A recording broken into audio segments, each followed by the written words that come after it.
അത് നമ്മൾ ഉപയോഗിച്ചാൽ നമ്മൾ എല്ലാ ഫോണും ഇവിടെ വിൽക്കുന്നുണ്ട്. എനിക്ക് ചോദിക്കാമെന്ന് പറഞ്ഞാൽ പറയുമെന്ന് നമുക്ക് ഏറ്റവും ഇഷ്ടപ്പെട്ട ഫോൺ ആയിരിക്കും. എല്ലാ ഫോണും എനിക്ക് ഇഷ്ടമാണ്, എല്ലാ ബ്രാൻഡുകളും എനിക്ക് ഇഷ്ടമാണ്. ചില സെലിബ്രിറ്റികളുടെ അടുത്ത് ഇന്റർവ്യൂ നിങ്ങൾ ചെയ്ത് വെച്ചാൽ ഏറ്റവും നല്ല കഥാപാത്രം, എനിക്ക് എല്ലാ കഥാപാത്രം പറയുന്ന പോലെ ആയിരിക്കും മറുപടി എന്ന് എനിക്ക് അറിയാൻ. മറുപടി എങ്ങനെയായിരിക്കും? എല്ലാ ഫോണും എനിക്ക് ഇഷ്ടമാണ്. നമ്മൾ ഇന്നൊന്നും പറയില്ല, ഒരിക്കലും പറയില്ല, പറയാൻ പറ്റില്ല, എല്ലാം നമ്മളെ കുട്ടികളല്ലേ. തീർച്ചയാണ്. പക്ഷെ എങ്കിലും മനസ്സിലാണെങ്കിൽ ഒരു സാധനം ഉണ്ടല്ലോ, എല്ലാം ഇഷ്ടമാണ്. ഞാൻ അങ്ങനെ ചോദിക്കുമെന്ന് അറിയാവുന്നതുകൊണ്ടായിരിക്കും എന്തെങ്കിലും അങ്ങനത്തെ ചോദ്യങ്ങൾ ഉണ്ടാവും എനിക്ക് അറിയാലോ.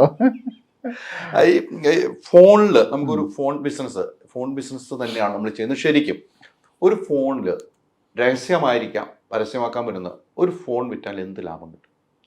പലതും ഞാൻ ആ ചോദ്യം തിരിച്ചു പറയാം. ഞാൻ ശരിക്കും പറഞ്ഞാൽ ഒരു ഫോൺ വിൽക്കുക എന്നുള്ളതല്ല, ഞാനൊരു ഡിജിറ്റൽ സൊല്യൂഷൻ കൊടുക്കുക എന്നുള്ളതാണ്. അതായത് ഇപ്പം ആർട്ടിഫിഷ്യൽ ഇൻ്റലിജൻസിൻ്റെ കാലഘട്ടമാണ് അല്ലേ. ഇപ്പം നമുക്ക് ഈ ഫോൺ ഇല്ലാതെ നമുക്ക് ജീവിക്കാൻ പറ്റാത്ത ഒരു കാലഘട്ടത്തിലൂടെയാണ് ഇപ്പം നമ്മൾ സഞ്ചരിക്കുക. കാരണം നമ്മുടെ എല്ലാ കാര്യങ്ങളും ഈ ഫോൺ വെച്ചിട്ടാണ് നമ്മൾ ചെയ്യുന്നത്. നമ്മുടെ ബാങ്ക് ആയിക്കോട്ടെ, നമ്മുടെ train ticket, flight ticket, everything. ഇപ്പം നമ്മൾ ഈവൻ നമുക്കൊരു സ്നാക്സ് പോലും ഓർഡർ ചെയ്യുന്നത്, അല്ലെങ്കിൽ ഒരു പച്ചക്കറി, അല്ലെങ്കിൽ വീട്ടിലേക്കുള്ള എന്തും എല്ലാം എന്തിലാണ് ചെയ്യുന്നത്? നമ്മൾ ഫോണാണ്. ഫോണില്ലാതെ പറ്റില്ല. പക്ഷെ പല ആൾക്കാരും നമ്മളെടുത്ത് വന്ന് ഫോണുകൾ വാങ്ങിക്കുന്നുണ്ട്. അപ്പം അത് വലിയ ഫോണുകളൊക്കെ വാങ്ങിക്കുന്നുണ്ട്. അപ്പം അതിൻ്റെ ഫീച്ചേഴ്സ് കൃത്യമായിട്ട് മനസ്സിലാക്കുക, അത് ഉപയോഗിക്കുക ചെയ്യുന്നില്ല. അപ്പം നമ്മൾ ഓരോ ഷോറൂം തുടങ്ങുന്ന സമയത്തും നമ്മൾ അതാത് സ്ഥലങ്ങളിലുള്ള ആൾക്കാരാണ് നമ്മൾ എടുക്കുന്നത്. ഇപ്പോൾ കാസർഗോഡ് മുതൽ തിരുവനന്തപുരം വരെ മൈജിക്ക് ഷോറൂംസ് ഉണ്ട്. മൈജി കോഴിക്കോട് നിന്നുള്ള ആൾക്കാരല്ല തിരുവനന്തപുരത്ത് നിന്ന്. തിരുവനന്തപുരത്തുള്ള ആ സർക്കിളിലുള്ള ആൾക്കാരെ സെലക്ട് ചെയ്ത് അവർക്ക് ട്രെയിനിങ് കൊടുത്ത് അവരെ നമ്മൾ പഠിപ്പിച്ചെടുത്തിട്ട് അവിടെയാണ് നമ്മൾ ഷോറൂമിലേക്ക് വെക്കുന്നത്. അപ്പോൾ വരുന്ന കസ്റ്റമേഴ്സിന് ഇപ്പോൾ ഹൈദർജി നമ്മളെ കടയിൽ വരികയാണെങ്കിൽ, ഷോറൂംസിൽ വരികയാണെങ്കിൽ, നിങ്ങൾ എന്താണ് നിങ്ങളെ റിക്വയർമെൻറ്റ്, നിങ്ങൾ ആവശ്യം മനസ്സിലാക്കിയിട്ടാണ് ഞങ്ങളൊരു പ്രൊഡക്റ്റ് നിങ്ങൾക്ക് തരുന്നത്. അപ്പം നിങ്ങൾ പറയുന്ന പ്രൊഡക്റ്റിനെക്കാട്ടിലും കൂടുതൽ ഞങ്ങൾ എന്ത് ചെയ്യുന്നുണ്ട്, നിങ്ങളുടെ ഡിസ്പ്ലേ, നിങ്ങളൊരു റിപ്പോർട്ടറാണ്, നിങ്ങൾക്ക് കൂടുതൽ റെക്കോർഡിംഗ് ഉള്ളത് വേണം, അല്ലെങ്കിൽ ക്യാമറ, അതിൻ്റെ എന്താണ് നിങ്ങളെ നീഡ് മനസ്സിലാക്കിയിട്ട് അതിനൊരു ഡിജിറ്റൽ സൊല്യൂഷൻ കൊടുക്കുകയും അതോടൊപ്പം തന്നെ അതിലുള്ള ഫീച്ചേഴ്സ് നിങ്ങൾക്ക് എക്സ്പ്ലെയിൻ ചെയ്ത് തരികയും. അപ്പം നമ്മൾ കോഴിക്കോട് തന്നെ ഒരു സ്വപ്നനഗരി എന്ന് പറയുന്ന ഒരു റെസിഡൻസ് അസോസിയേഷൻ, ഇവിടെ പൂർണ്ണമായിട്ടും നമ്മൾ എന്ത് ചെയ്ത് എല്ലാ പ്രായക്കാരെയും നമ്മൾ സാക്ഷരത, അതായത് ഡിജിറ്റൽ സാക്ഷരത കൊണ്ടുവന്നു. അപ്പോൾ എല്ലാവരും അവരെന്താ വെച്ചാൽ കണക്കിൽ പ്രായമുള്ള ആൾക്കാരൊക്കെ തന്നെ അവരിപ്പോൾ ഫോണിലാണ് അവരുടെ കറണ്ട് ബില്ല് എടുക്കുന്നതും അത്യാവശ്യം ആളില്ലെങ്കിൽ ഫുഡ് വാങ്ങിപ്പിക്കുന്നതും എല്ലാം. അപ്പോൾ നമ്മൾ ഓരോ ഷോറൂംസിലും ഇതാണ് ചെയ്തുകൊണ്ടിരിക്കുന്നത്. ഒരു വിൽപ്പന എന്നുള്ളതുപരി എന്തും ആയിക്കോട്ടെ, കാരണം നമ്മൾ മൊബൈൽ മാത്രമല്ല, ലാപ്ടോപ്സ് ആയിക്കോട്ടെ, ഈവൻ നമ്മളെ ഫ്രിഡ്ജ് ആയിക്കോട്ടെ, ഫ്രിഡ്ജ് വാങ്ങിക്കുന്ന അല്ലെങ്കിൽ ടി വി ആയിക്കോട്ടെ. ഇപ്പോൾ സ്മാർട്ട് ടി വിയിലൊക്കെ ഒരുപാട് ഓപ്ഷൻസ് ഉണ്ട്. പലതും ആൾക്കാർ ഒരു കേബിൾ കണക്ട് ചെയ്ത് ആ ചാനൽസ് മാത്രമാണ് കാണുന്നത്. അപ്പോൾ അതിനെ കൂടുതൽ ആൾക്കാർക്ക് എഡ്യൂക്കേറ്റ് ചെയ്തത്, അവർക്കൊരു സൊല്യൂഷനും നെക്സ്റ്റ് ലെവലിലേക്ക് അവരെ കൊണ്ടുപോകുക എന്നുള്ളതാണ്. അതാണ് നമ്മുടെ ലക്ഷ്യം. അതെ, ബിസിനസ്സിന് അപ്പുറത്തേക്കുള്ള ബിസിനസ്സിൽ തീർച്ചയായിട്ടും. അതാണ് ഞാൻ പറഞ്ഞ ഒരു കംപ്ലീറ്റ്ലി ഒരു ഡിജിറ്റൽ സൊല്യൂഷൻ കൊടുക്കുക എന്നുള്ളതാണ്. ഈ നമ്മൾ കൈ നിറയെ സന്തോഷം, കൈ നിറയെ നമ്മുടെ ഒരു പണം, മനസ്സ് നിറയെ സന്തോഷം, നമുക്ക് പലതും ചെയ്യണമെന്ന് തോന്നാറുണ്ട് അല്ലേ ഷാജിക്ക? പലതും ചെയ്തതായിട്ട് ഞാൻ കണ്ടു. അങ്ങനെ ചെയ്തത് പറയാൻ പാടില്ല എന്നാണ് പറയുന്നത്. പക്ഷേ ഞാൻ ചോദിക്കുകയാണ്, അങ്ങനെ ചെയ്തതിൽ ഏറ്റവും സംതൃപ്തി വന്നത് എന്തായിരിക്കും ഒരു നമ്മൾ ചെയ്ത പ്രവൃത്തിയിൽ? എനിക്ക് ഏറ്റവും കൂടുതൽ ഞാൻ ആഗ്രഹിക്കുന്നത് പീസാണ്, സമാധാനമാണ്.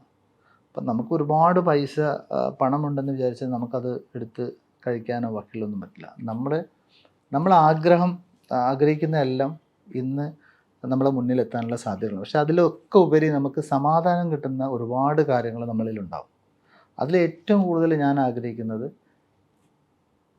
പറയാൻ ശരിക്കും പാടില്ലാത്തതാണ്, ഒരുപാട് എന്താ പറയുക, പാവപ്പെട്ട ആൾക്കാർ, അമ്മമാരുണ്ട്, നമ്മൾ ഓൾഡ് ഏജ് ഹോംസ്, അതേപോലെ നിരവധി സ്ഥലങ്ങൾ, അത്തരം സ്ഥലങ്ങളിലൊക്കെ തന്നെ ഞങ്ങൾ മൈജി എത്തുന്നുണ്ട് വളരെ രഹസ്യമായിട്ട്. അതിനുവേണ്ട എല്ലാ കാര്യങ്ങളും, അത് വിദ്യാഭ്യാസമായാലും ഹെൽത്തിലായാലും എഡ്യൂക്കേഷൻ ഹെൽത്ത്, അങ്ങനെ എല്ലാ കാര്യങ്ങളിലും നമ്മൾ അത് നാട്ടിലായാലും എനിക്ക് ചെയ്യാൻ പറ്റുന്ന ഏരിയകളിലൊക്കെ തന്നെ നമ്മളത് കോൺസെൻട്രേറ്റ് ചെയ്യുന്നുണ്ട്.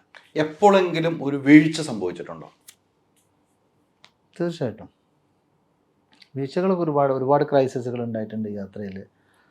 ഈസി അല്ലല്ലോ, കാരണം കാസർഗോഡ് മുതൽ തിരുവനന്തപുരം എല്ലാ മുനിസിപ്പാലിറ്റി അല്ലെങ്കിൽ പഞ്ചായത്തിലും ഷോറൂംസ് തുടങ്ങാമെന്ന് പറഞ്ഞാൽ അറിയാലോ. അപ്പം ഒരുപാട് ക്രൈസിസ് എൻ്റെ യാത്രകളിൽ ഉണ്ടായിട്ടുണ്ട്. അപ്പം അത് തരണം ചെയ്ത് പോകുന്നത് കൊണ്ടാണ് എനിക്ക് ഈ ഏറ്റവും ആഴത്തിലുള്ള വീഴ്ച ഏതായിരിക്കും? എൻ്റെ ഏറ്റവും കൂടുതൽ ആഴ്ച എന്ന് പറഞ്ഞാൽ എൻ്റെ വാപ്പിച്ച് എനിക്ക് നഷ്ടപ്പെട്ടത് തന്നെയാണ് എൻ്റെ ഏറ്റവും വലിയ. ഇപ്പം എൻ്റെ ഏറ്റവും വലിയ ഒരു സന്തോഷം എന്ന് പറഞ്ഞാൽ എൻ്റെ ഉമ്മച്ചി എൻ്റെ കൂടെ ഉള്ളതാണ്. അത് ഏറ്റവും വലിയ ഒരു ഭാഗ്യമായിട്ടാണ് ഞാൻ കാണുന്നത്.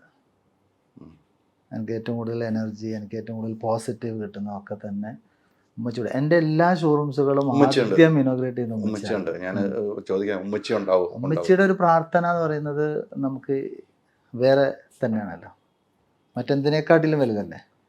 അപ്പം നമ്മളൊരു ഷോറൂംസ് ഇനോഗ്രേറ്റ് ചെയ്യുന്ന സമയത്ത് ഞാൻ എൻ്റെ സ്റ്റാഫിനോടത്ത് ഡിഫറെൻറ്റ് ഇതിലുള്ള ആൾക്കാരെല്ലാം ഉണ്ടാകും. നിങ്ങൾ നിങ്ങളേതായ രീതിയിൽ പ്രാർത്ഥിക്കുക. ഉമ്മച്ചിക്ക് വരാൻ പറ്റാത്ത സ്ഥലത്താണെങ്കിൽ വീഡിയോ കോൺഫറൻസിൽ ഉമ്മച്ചി വന്ന് എല്ലാവരോടും പ്രാർത്ഥിക്കാൻ വേണ്ടി വരും. അത്രേ ഉള്ളൂ. ഉമ്മച്ചി കൂടെ ഉള്ളത് വലിയൊരു ഭാഗ്യം തന്നെ അല്ലേ? വലിയ ഭാഗ്യം തന്നെ. നമ്മൾക്ക് വിശ്വാസം അങ്ങനെ തന്നെയാണ്, ഉമ്മയുടെ കാൽപാദത്തിനടിയിലാണ് സ്വർഗം. ഏറ്റവും വലിയൊരു അനുഗ്രഹമായിട്ട് എനിക്ക് അത് ഉമ്മച്ചീനെ നോക്കാൻ പറ്റുന്നതും അതാണ് ഏറ്റവും വലിയൊരു സന്തോഷം. ഞാൻ പറയില്ല, ആ ഒരു സമാധാനം കിട്ടുക എന്നുള്ളത് വലിയൊരു സന്തോഷമല്ലേ. വീഴ്ചയിൽ കൈപിടിച്ച് ഉയർത്താൻ ആരെങ്കിലും ഉണ്ടായിട്ടില്ലേ? അത് നമുക്ക് കുറേ ആളുകളുണ്ടാക്കും. ഷാജിഖാനെ സംബന്ധിച്ചപ്പോൾ എനിക്കാണെങ്കിലും അങ്ങനെ നമ്മളൊന്ന് വീഴും എന്ന് തോന്നി, അല്ലെങ്കിൽ പല ക്രൈസിസ് നമ്മൾ കൈപിടുത്തം. ഇപ്പം ഉമ്മച്ചിയുടെ കാര്യം പറയും, നമുക്കൊരു ഫ്രണ്ട് എന്ന് പറയാൻ, ഒരു പേര് പറയാൻ ആരെങ്കിലും ഉണ്ടാവും? എൻ്റെ വീഴ്ചയിൽ എനിക്ക് വളരെ പോസിറ്റീവായിട്ട് നല്ല കുറേ സുഹൃത്തുക്കളുണ്ട്, ഫാമിലി മെമ്പേഴ്സ് ഉണ്ട്, എൻ്റെ നാട്ടുകാരുണ്ട്. അവരുടെയൊക്കെ ഒരു വലിയൊരു പിന്തുണ എനിക്കുണ്ടായിട്ടുണ്ട്. അപ്പോൾ അതാ ഞാൻ നേരത്തെ പറഞ്ഞത്, ഞാൻ ഒരാൾക്ക് ഒന്നും ചെയ്യാൻ പറ്റില്ല. ഒരു ടീം വർക്ക്. എൻ്റെ കൂടെ നിൽക്കുന്ന ഈ 2580 പേര്, അതായത് എനിക്കിപ്പം നിങ്ങൾക്ക് ചായ കൊണ്ടുതന്ന അവർക്ക് പോലും എൻ്റെ ഗ്രോത്തിലൊരു പങ്കുണ്ടെന്ന്. അതോടൊപ്പം തന്നെ നിരവധി ആളുകൾ എൻ്റെ അടുത്ത് ജോലി ചെയ്തിട്ട് അതിൽ നിന്നും കുറച്ച് ആളുകൾ എന്നെ വിട്ട് വേറെ ഇതിലേക്ക് പോയിട്ടുണ്ട്. അവരുടെ ഒരു കോൺട്രിബ്യൂഷൻ എൻ്റെ ഗ്രോത്തിലുണ്ട്. അവരെന്നെ വിട്ടുപോയിട്ടുണ്ടെങ്കിലും ഞാനിപ്പോഴും അവരെ ഓർക്കുന്നുണ്ട്. കാരണം അവരും കുറേ എനിക്ക് വേണ്ടി ഹാർഡ് വർക്ക് ചെയ്തിട്ടുണ്ട്. ഈ ഗ്രോത്തിൽ അവർ ഒരുപാട് സപ്പോർട്ട് ചെയ്തിട്ടുണ്ട്. അപ്പോൾ അവരൊക്കെ തന്നെ എൻ്റെ ഒരു കൈപിടിച്ച ആൾക്കാരാണ്.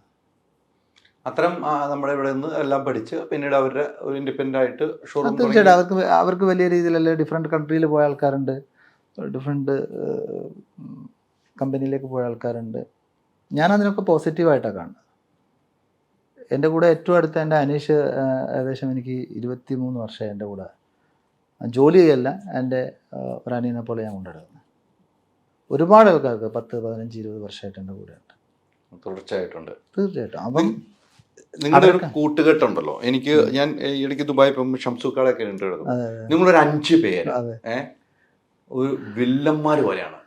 എന്ന് വെച്ചാൽ നിങ്ങളാണ് നമ്മളാ ഫൈസൽക്കാട് കല്യാണം, നിങ്ങളൊരു ഒരു വരവെന്ന് വെച്ച് കഴിഞ്ഞാൽ മമ്മൂക്ക മോഹൻലാലൊക്കെ വരുന്ന പോലെ നിങ്ങൾക്ക് നിരന്ന്, മമ്മൂക്ക മോഹൻലാൽ പൃഥ്വിരാജ് ദുൽഖറൊക്കെ പറഞ്ഞ പോലെ നിരന്നൊരു ഒരേ യൂണിഫോമിൽ 5 പേരാണ്. നിങ്ങളൊരു സൗഹൃദം വലുതാണ്. അത് പല ആളുകൾക്കും അസുഖം ഉണ്ടാക്കാറുമുണ്ട്. ഇല്ല എന്ന് ഞാൻ പറഞ്ഞ ഇപ്പോൾ ഷാജിക്ക് ഇല്ലാന്ന്, പക്ഷേ ഞാനത് പറയാം, പല ആൾക്കും അസുഖമുണ്ട്. ആ ഒരു സൗഹൃദം ഇപ്പോഴും മെയിൻറ്റെയിൻ ചെയ്താണ് നിങ്ങൾ പോകുന്നത് അല്ലേ? കോളേജ് കാലഘട്ടം തൊട്ടുള്ള സൗഹൃദമാണ് അല്ലേ? കോളേജല്ല, ഞാൻ അതിൻ്റെ ശേഷമാണ് ഇവരായിട്ട് വന്നത്. ഏകദേശം അറൗണ്ട് എനിക്കൊരു 20 വർഷത്തെ ത്തോളുള്ള ബന്ധമാണ്. അതിൽ ഫൈസൽക്ക ഉണ്ട്, മലബാർ ഗോൾഡ്, ഷംസു, നെല്ലറ ഷംസു ഉണ്ട്, ജിടെക് മാറൂഫ് ഉണ്ട്, അതേപോലെ സ്വദേശി സക്കീറുണ്ട്. ഞങ്ങൾ 2015 വിഷൻ 2020 എന്ന് പറഞ്ഞിട്ട് ഒരു ഗ്രൂപ്പ് സ്റ്റാർട്ട് ചെയ്തു. അപ്പോൾ എല്ലാവർക്കും ഡിഫറെൻറ്റ് കാഴ്ചപ്പാടുകളും, എല്ലാവരും ബിസിനസ്സിലാണല്ലോ. അപ്പോൾ അത് ഓൾമോസ്റ്റ് എല്ലാവരും ഞങ്ങൾ അന്നെടുത്ത പല ഡിസിഷൻസും എല്ലാം അച്ചീവ് ചെയ്ത ആൾക്കാരാണ്. അപ്പോൾ 2020 ഞങ്ങൾ ദുബായിൽ വെച്ച് വീണ്ടും കൂടിയിരുന്നു. അപ്പോൾ 2030, അതായത് 10 വർഷത്തെ പുതിയ പ്ലാനുകളായിട്ട് ഞങ്ങൾ പോയിക്കൊണ്ടിരിക്കുന്നത്.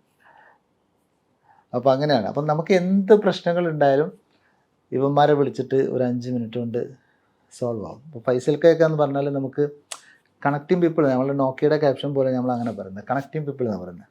എല്ലാ ആൾക്കാരെയും ഒരുപാട് കണക്ഷൻസ് പുള്ളി കണക്ട് ചെയ്തിരുന്നുണ്ട്. അതേപോലെ നമുക്ക് ഒരു സൊല്യൂഷൻ കിട്ടി ഇവരെടുത്തുനിന്ന്. നമുക്ക് എന്തെങ്കിലും സംഭവിച്ചാൽ നിങ്ങൾ തീർച്ചയായിട്ടും ആ ഒരു 5 മിനിറ്റ് കൊണ്ട് നമുക്ക്, നിങ്ങൾ നേരത്തെ ചോദിച്ച പോലെ എന്തെങ്കിലും ക്രൈസിസ് ഒക്കെ വരുന്ന സമയത്ത് എനിക്ക് ഇങ്ങനെ ഒരു വിഷയം ഉണ്ടെന്നാണ് ഗ്രൂപ്പിലിട്ട് അപ്പം തന്നെ ഒരു 3-4 സൊല്യൂഷൻ വരും. അതിൽ നമുക്ക് നമ്മളെ പ്രശ്നം സോൾവ് ആയി.